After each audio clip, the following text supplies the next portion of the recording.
Bonjour à tous, je vous retrouve aujourd'hui pour une nouvelle vidéo. Aujourd'hui, je vais vous présenter une vidéo que j'aurais dû faire il y a déjà très longtemps. Mon point lecture. Je pense honnêtement que ce sera un point lecture plutôt rapide parce que comme ce sont des romans que j'ai lus en fin d'année dernière, voire fin octobre, début novembre pour certains. Oups. Bah, je vous avoue que j'ai plus forcément beaucoup de choses à dire malgré les notes que j'ai prises. Le truc c'est que comme j'avais pas forcément pris beaucoup de notes déjà à la base, ça n'aide pas. Tout d'abord, je vais vous présenter un livre que j'avais vraiment envie de lire depuis hyper longtemps. Je vous parle ici de La Boiteuse de Françoise Grard. C'est aux éditions Gulfstream dans leur collection Électrogène. C'est un livre dont j'avais entendu parler aux Imaginales il y a 1 an et demi. C'était lors de l'apéritif de présentation de la nouvelle collection. Il y avait plusieurs auteurs qui étaient là pour lire le début ou un extrait de leur roman. Françoise Grard était de la partie.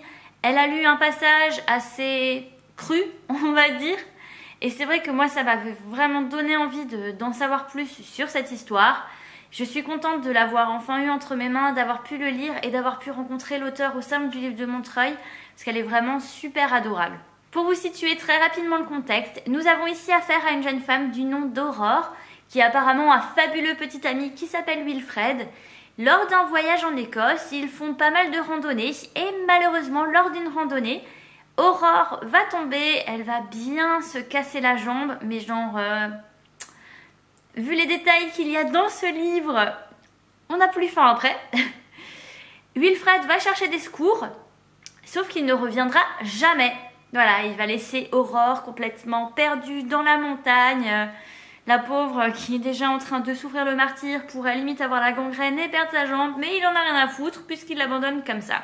La Boiteuse, c'est un roman que j'ai vraiment beaucoup aimé parce que déjà il est inclassable. Il y a vraiment tous les genres dedans. Il y a autant du contemporain qu'un peu de romance, il y a un petit côté thriller. Et moi, c'est quelque chose que j'ai vraiment beaucoup apprécié dans ma lecture. Le fait qu'il y ait vraiment une diversité de genres, qu'il se passe plein de choses. J'ai également beaucoup aimé suivre la reconstruction d'Aurore, que ce soit autant sur un plan physique à cause de sa jambe que sur le plan psychologique. Parce qu'il est évident que lorsqu'on se fait abandonner par son chéri, au beau milieu d'un pays qu'on ne connaît pas, au beau milieu de la cambrousse, il n'y a rien aux alentours, forcément ça peut faire perdre confiance au genre humain, ce qui est tout à fait normal. Et franchement c'est un passage que j'ai vraiment beaucoup aimé, voir comment elle réussit à surmonter tout ça, comment elle réussit à se remettre. Malheureusement, avec ce petit côté que je trouve trop cool, il y a un côté vraiment négatif, c'est qu'Aurore est une vraie tête à claque. Voilà. Je n'ai rien d'autre à dire de plus. Le seul côté positif qu'il y a à ça, c'est qu'elle finit quand même par évoluer au fur et à mesure du roman. Elle s'améliore et on se dit, quand même, ouf. En tout cas, c'est un roman que j'ai vraiment beaucoup aimé. J'ai adoré découvrir la plume de Françoise Grard. J'ai adoré découvrir cette histoire. Même si j'ai encore un autre petit bémol à ajouter à mon avis, je trouvais la fin un petit peu trop rapide. Bon, j'en ai parlé à l'auteur lors du Salon du Livre de Montreuil. C'est pas gênant en soi, mais je pense que tout est allé un petit peu trop vite.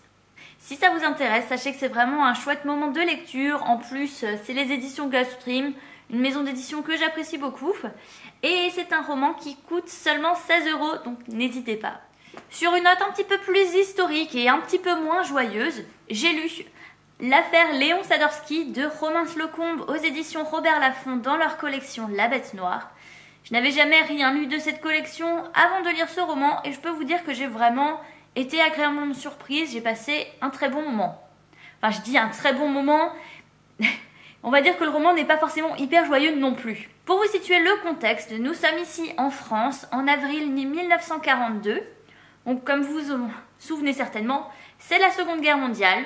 Nous avons ici affaire à un inspecteur qui s'appelle Léon Sadorsky. Et oui, c'est le titre du roman. Comme je vous le disais, c'est un inspecteur, un très bon flic, c'est également un mari intentionné, il travaille pour les services généraux, il aime bien passer ses journées à trouver les juifs et à les envoyer à Drancy. Sauf qu'un jour, ce pauvre Léon Sadorsky va se retrouver arrêté et déporté en Allemagne, à Berlin, où il va se retrouver jugé par des nazis qui vont lui confier une mission un petit peu spéciale.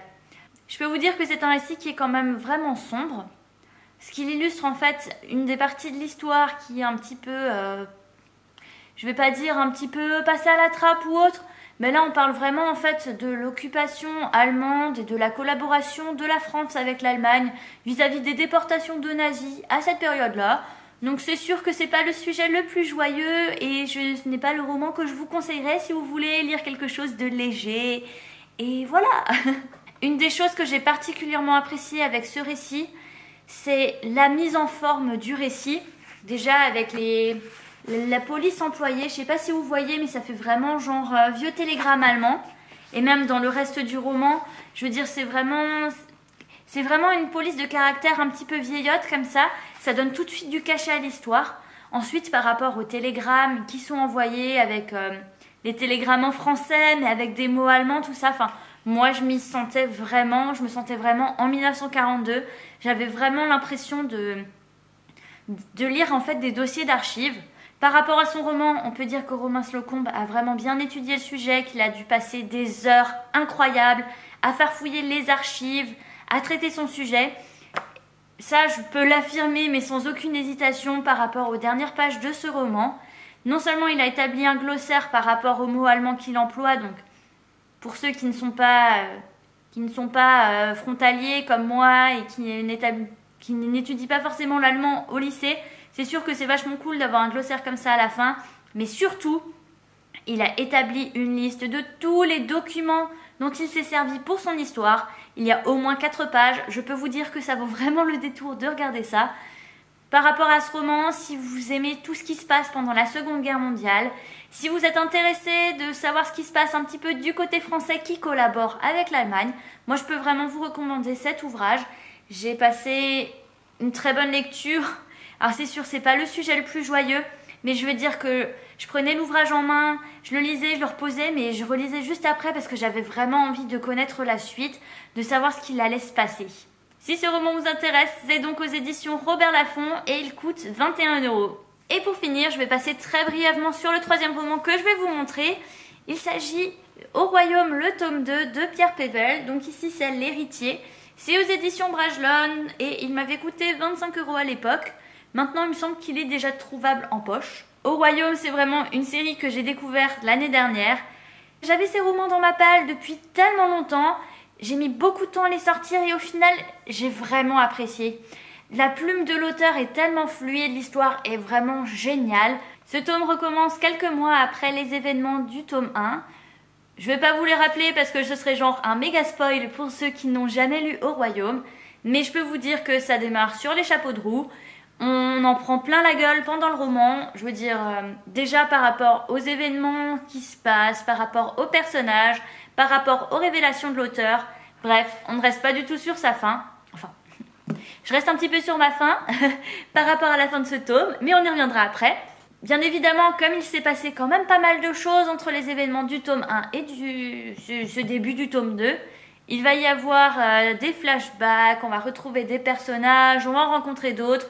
Bref, c'était vraiment une super lecture, je suis contente de l'avoir lu.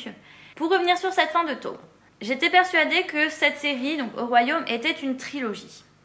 Il s'avère qu'à Colmar, lorsque j'ai vu l'auteur, il m'a en fait affirmé que Au Royaume est une duologie. Donc il y a le premier tome, donc le chevalier, et il y a ce tome 2, l'héritier. Bien sûr, comme vous vous en doutez, c'est une fin un peu ouverte, où on se dit « je veux la suite ». Mais il s'avère que cette suite sera en fait sous forme de trilogie, d'après ce que m'a raconté l'auteur. Du coup, si vous voulez vous lancer dans Au Royaume, il n'y a pas de problème, faut juste être super patient parce que la suite n'est pas encore écrite et qu'elle ne sortira pas encore. Mais en tous les cas, rien que pour les personnages qu'on rencontre dans Au Royaume, ça vaut vraiment le coup. Moi, j'ai passé un super moment, même si c'est une brique. Hein, ne faut pas se mentir, hein, c'est une belle brique. Bon, j'ai adoré la façon dont c'est écrite. Enfin, je dis ça, mais je l'ai lu sur ma liseuse. Bon, ça c'est Gaëlle, hein. Mais en tout cas, oui, c'est vraiment une série que je vous conseille. Je n'ai qu'une envie maintenant, c'est de découvrir en fait les autres romans de cet auteur. Surtout que j'ai le tome 1 du Paris des Merveilles dans ma palle depuis au moins 5 ans. Que j'ai également la trilogie Willstadt en poche dans ma bibliothèque. Et que j'ai le tome 1 des Lames du Cardinal. Si ça, c'est pas suffisant pour que je continue à lire les écrits de cet auteur, je ne sais pas ce qu'il faut que je fasse. Et voilà, c'est tout pour cette vidéo. J'espère qu'elle vous a plu. N'hésitez pas à me dire en commentaire si vous avez lu certains de ces romans, ce que vous en avez pensé. Vous savez que j'aime bien échanger avec vous à ce sujet. En attendant ma prochaine vidéo, je vous souhaite comme toujours de passer une excellente semaine, d'avoir de très bonnes lectures et je vous dis à bientôt. Bye!